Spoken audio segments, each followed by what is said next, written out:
Eh bien, merci beaucoup. Je vous ai mis Académie royale des sciences de Paris, puisque tel était le cas à l'époque, même si ça n'est plus aujourd'hui.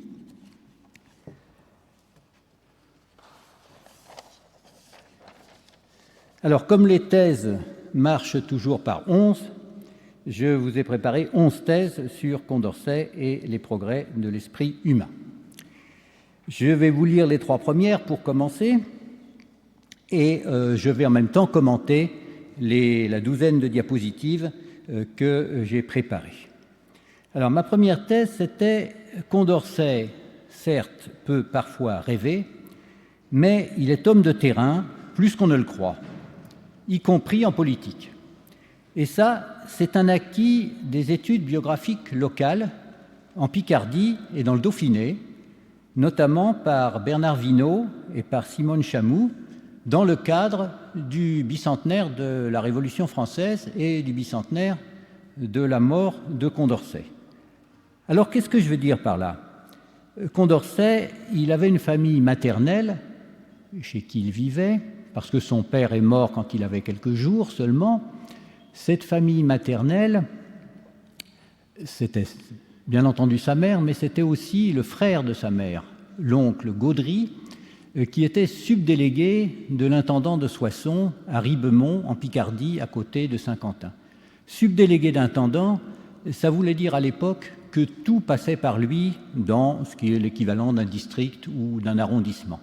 Et quand on voit les archives départementales de l'Aisne, on s'aperçoit que Condorcet, chez lui, voyait passer l'ensemble des problèmes généraux, mais aussi des problèmes des petites gens de sa région.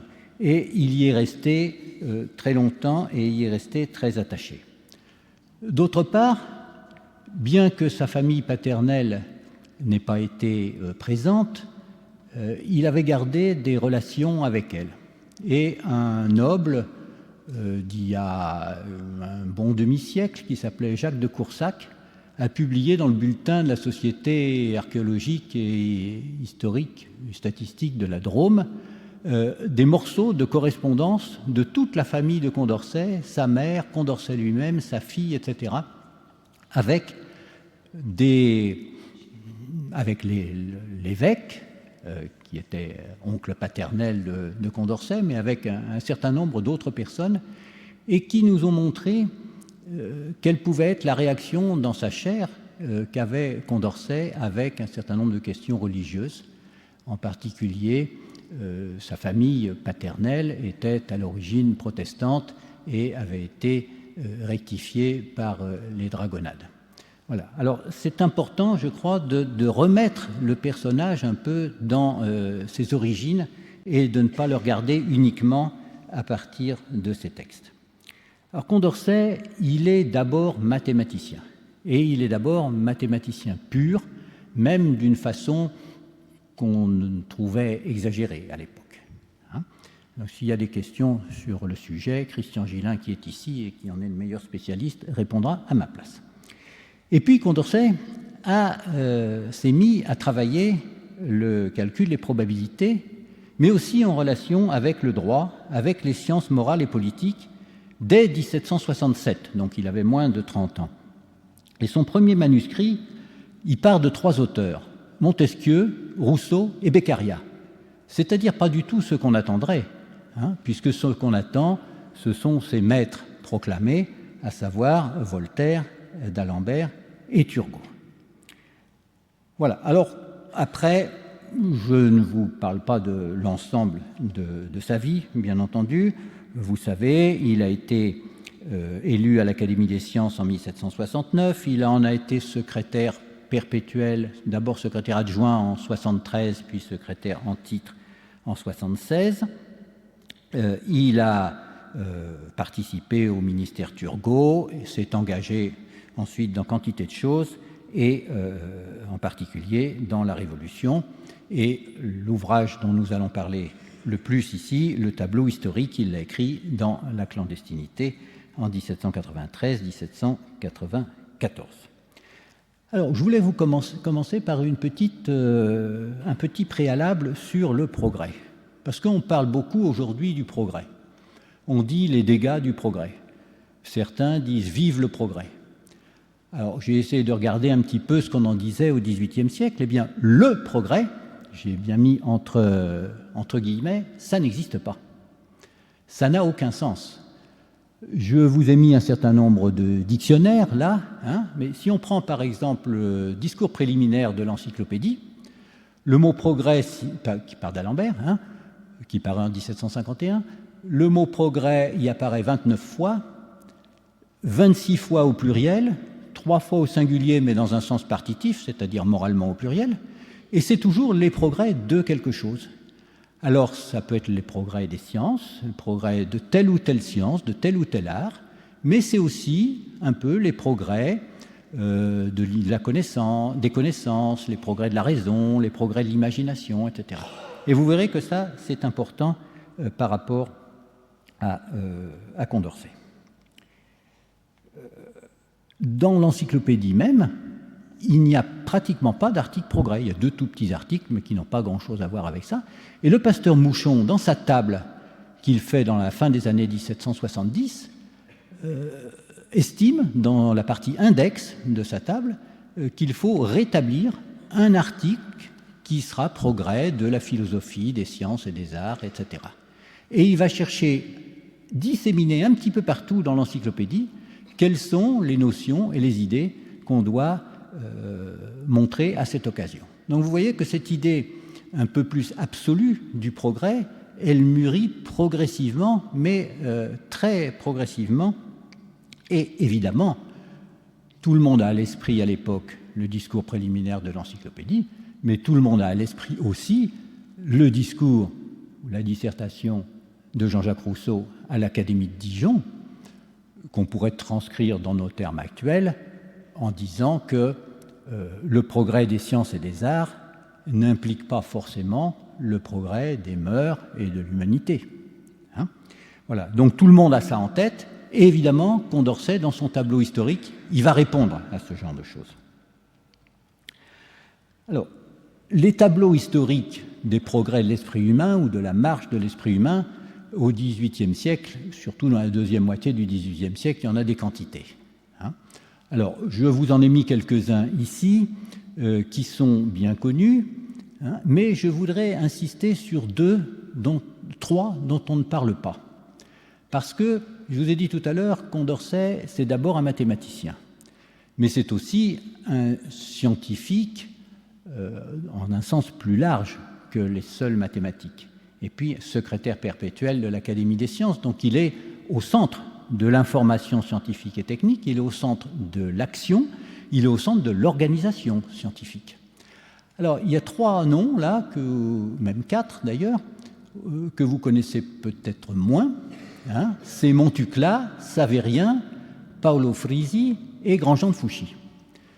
Eh bien, on pourra peut-être y revenir dans la discussion, parce que je ne veux pas exagérer ici, mais une bonne partie de ce qu'on va trouver dans l'esquisse ou dans le tableau historique des progrès de l'esprit humain, ça vient aussi de là. L'histoire des mathématiques de Montucla, c'est la première histoire des mathématiques à vocation un peu universelle, mais dans laquelle la question des progrès de l'esprit humain est posée. Paolo Frisi, ami de d'Alembert, très proche de Beccaria et des frères Véry, vient à Paris en 1766 et les premières discussions de Condorcet sur les probabilités, sur le droit, etc., on les trouve dans 2 ou 3 lettres à Paolo Frisi en début 1767. Et c'est lui qui a fait changer d'avis Condorcet et les encyclopédistes sur Galilée. Parce que Frisi, il a écrit un certain nombre d'éloges de Galilée, de Cavalieri, etc. Et il a montré, de d'Alembert aussi, il a montré que le rôle de Galilée était plus important que d'Alembert ne le pensait dans le discours préliminaire de l'encyclopédie, où Galilée ne fait pas du tout partie des 4 grands, qui sont Descartes, Bacon, Newton et Locke, et fait partie un peu des gens à qui on donnerait un accessit comme ça au passage. Quant à Grandjean de Fouchy, c'est le secrétaire perpétuel de l'Académie des sciences qui s'est trouvé entre Fontenelle, puis provisoirement d'Orthoz de Meyran et Condorcet. Il l'a été pendant longtemps, de 1744 à 1776, et pour ce qui a été appelé son remariage, c'est-à-dire ses 50 ans de membre de l'Académie des sciences, il a fait un projet d'une histoire de l'Académie avec republication des éloges, histoire de l'organisation de l'Académie, reprise d'un certain nombre de choses de Fontenelle, etc. et tout ça. Ce qui a été approuvé par l'Académie elle-même et approuvé par le secrétaire de l'époque, qui était Condorcet. Voilà. Si on n'a pas à l'esprit l'ensemble de ces choses, on passe à côté d'un certain nombre de points importants du tableau historique des progrès de l'esprit humain.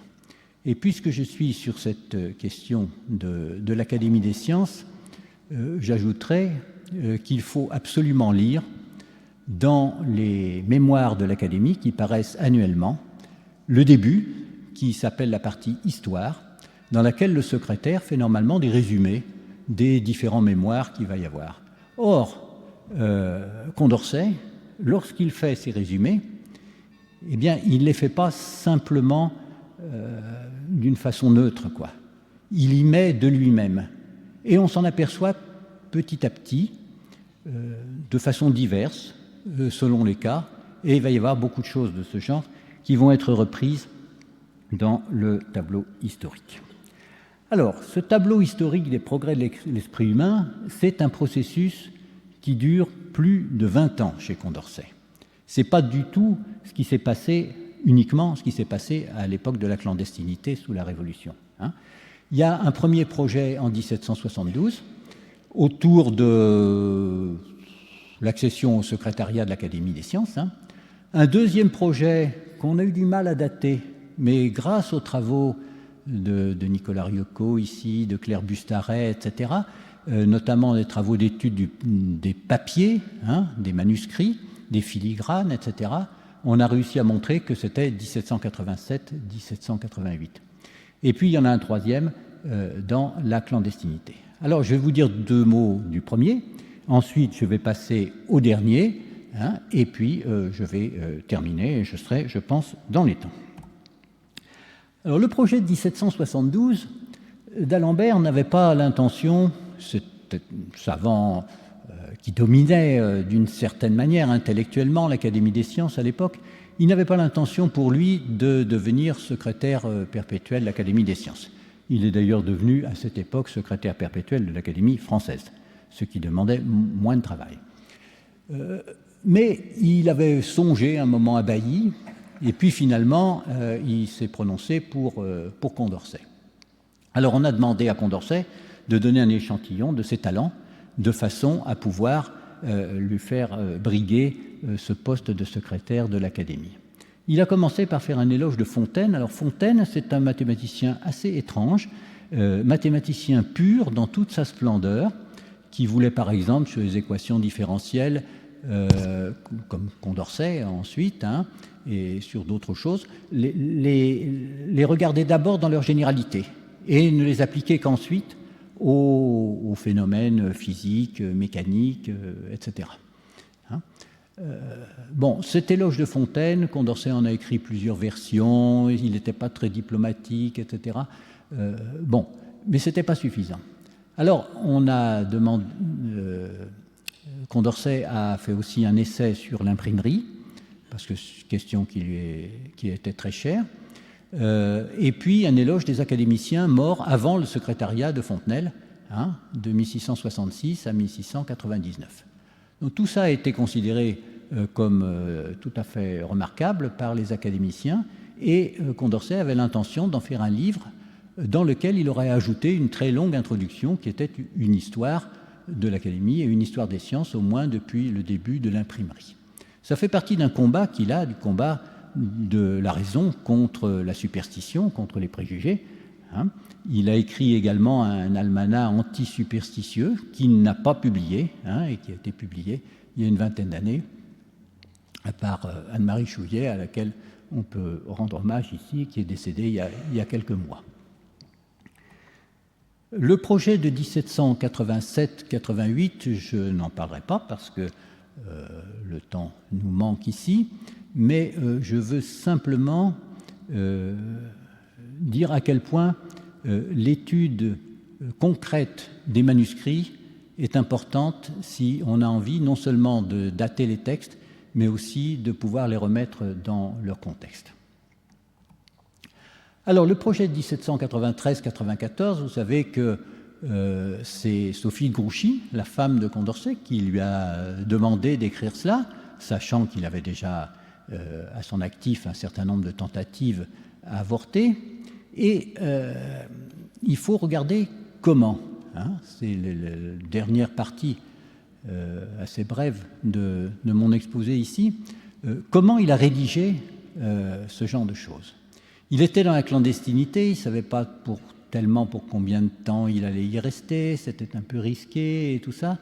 Et il a commencé à se lancer dans un texte assez long sur la première époque. Alors, la première époque, c'est l'époque des chasseurs, la première époque primitive des sociétés. Et puis, il s'est aperçu qu'il n'irait pas au bout, que ce serait trop long.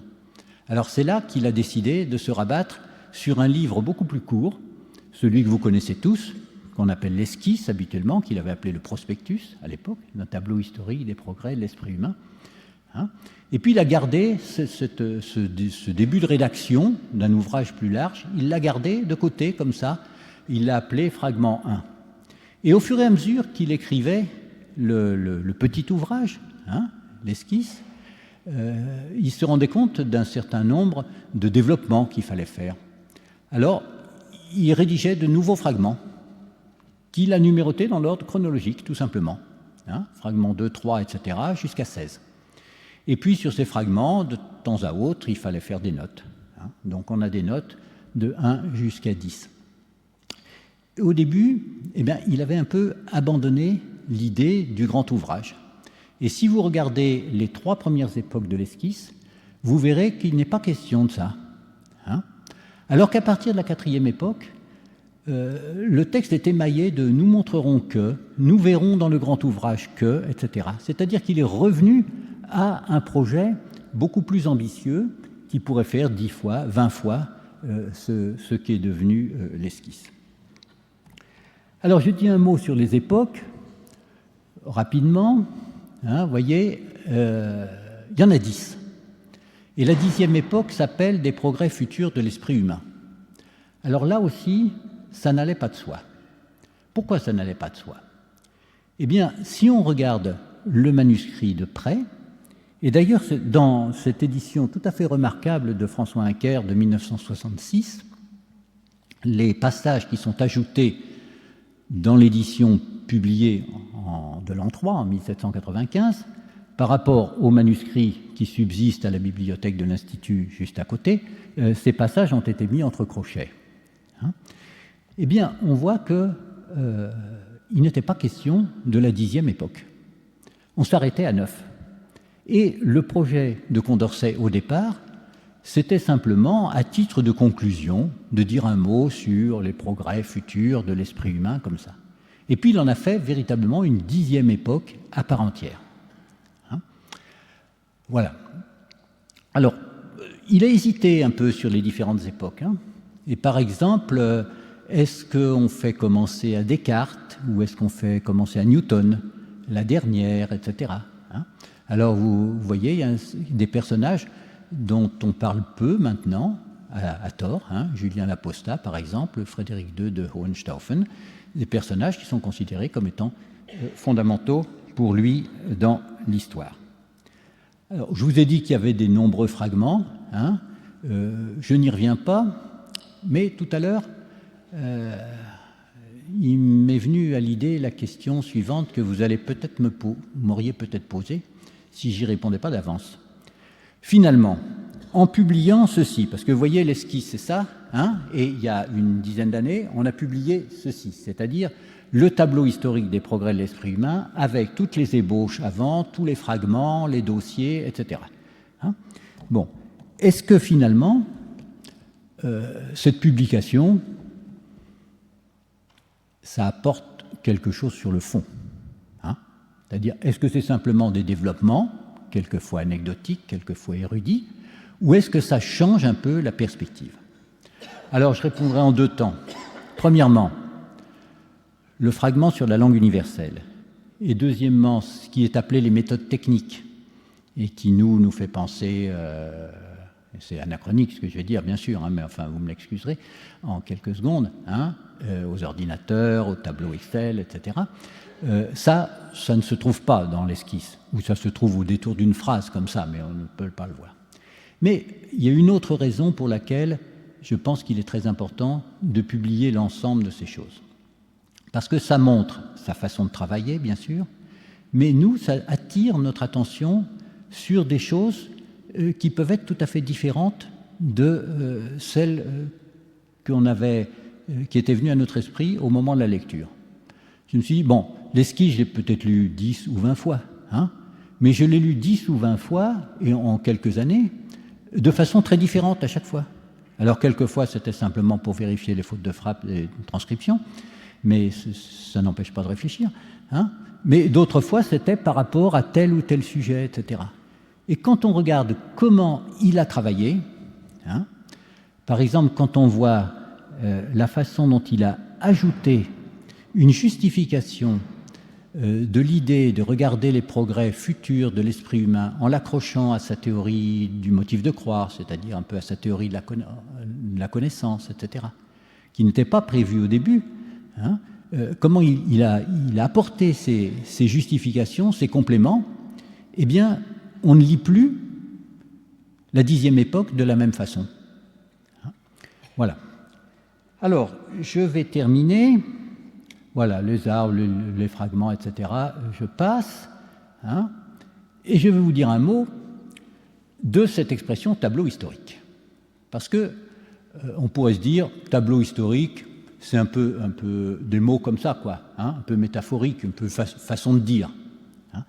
Alors, je vais vous montrer en quoi ce tableau, c'est effectivement tableau et c'est effectivement historique. Il y a des gens, par exemple Bertrand Binoche, dans l'ouvrage il y a quelques années, se pose la question un peu, qu'est-ce qui est fondamental? Est-ce que c'est la mise en place des sciences sociales ou est-ce que c'est l'histoire, hein? Donc moi, ma réponse, c'est les deux et intimement liés. Alors, je vais essayer de vous expliquer pourquoi. Alors, ce que vous allez voir là, vous n'allez rien comprendre, hein, et peut-être même vous n'allez rien voir, mais ce n'est pas grave. Voilà. Hein. Alors, ce tableau, hein, vous n'y voyez rien. Mais si vous y voyez quelque chose, vous y comprendriez probablement pas beaucoup plus. Mais je vais vous l'expliquer, ça va être lumineux, enfin, j'espère, et ça va être court. Alors, en haut à gauche, ce sont les époques, c'est-à-dire première, deuxième, etc., jusqu'à la 10e époque. Mais il a dans l'idée de les coder. Alors, on code aujourd'hui 0 ou 1, hein, lui il code de 0 à 9. Donc, ces époques, la première époque, c'est 0, etc., la 9e époque, c'est 8, hein, la 10e époque, c'est 9. Donc, tout ce qu'il y a en haut à gauche, vous l'enlevez. Et puis après, ce qu'il y a en haut à droite. Alors, ce qu'il y a en haut à droite, là aussi, il va coder de 0 à 9. Les 5 premiers, ce sont des faits. Alors, ce sont des faits relatifs à des choses diverses.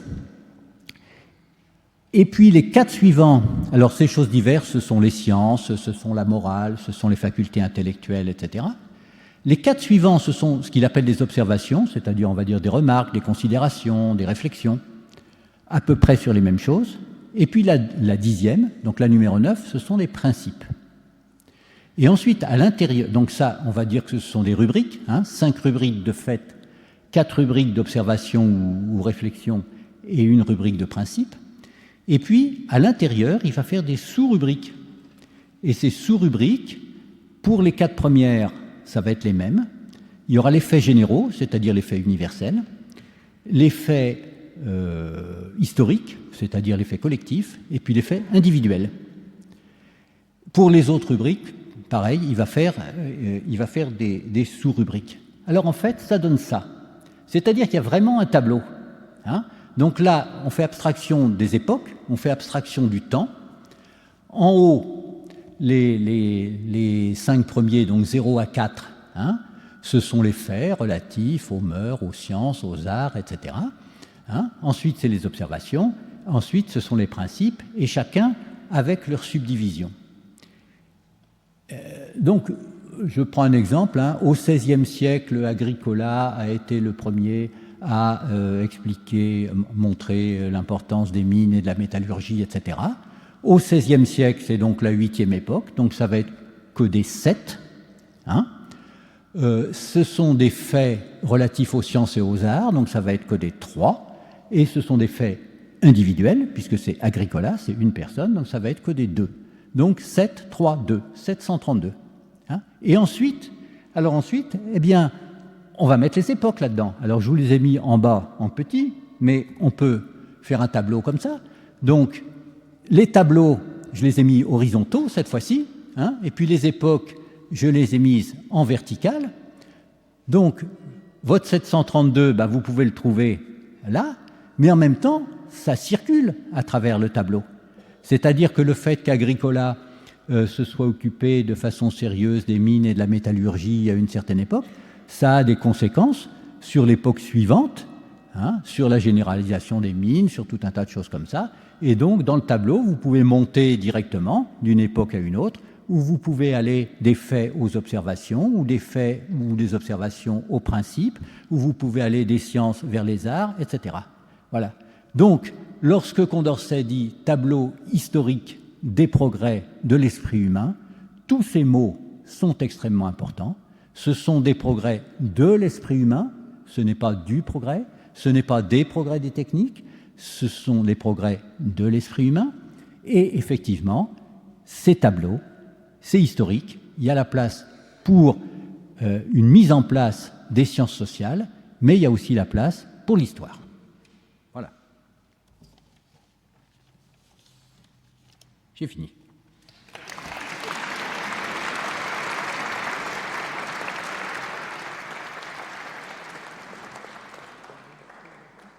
Je vais juste ajouter un mot. C'est dans le tableau, vous avez vu perfectionnement des facultés intellectuelles, etc. Alors, il y a une question qui est fondamentale pour Condorcet, c'est ce qu'il appelle la perfectibilité indéfinie de l'espèce humaine. Et vous voyez que quand il s'agit du passé, vous avez une case perfectionnement des facultés intellectuelles et une case détérioration des facultés intellectuelles. Hein. Les erreurs font partie intégrante du tableau historique, elles l'éclairent, mais lorsque vous parlez du futur, ce n'est pas perfectionnement, c'est perfectibilité. C'est-à-dire que Condorcet, il ne sait pas de l'optimisme, c'est ce que Laurent Lotti appelait du méliorisme, c'est quelqu'un qui veut combattre et non pas quelqu'un qui veut simplement regarder. Bon, la discussion est ouverte, si vous voulez bien.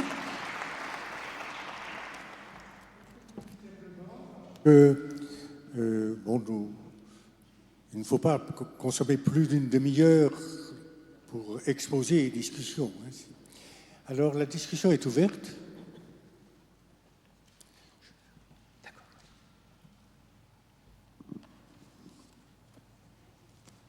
Le micro est disponible.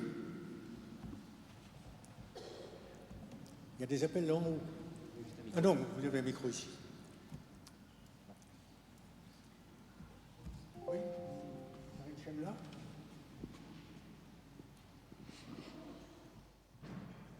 Tu nous as parlé, Pierre, de ce tableau historique. Tu nous as parlé de ce tableau historique.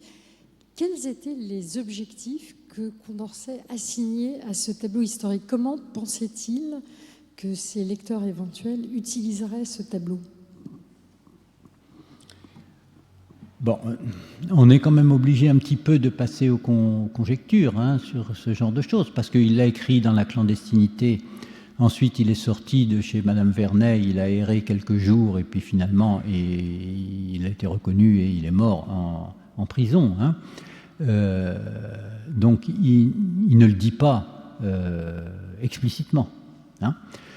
Mais on peut quand même un peu reconstituer.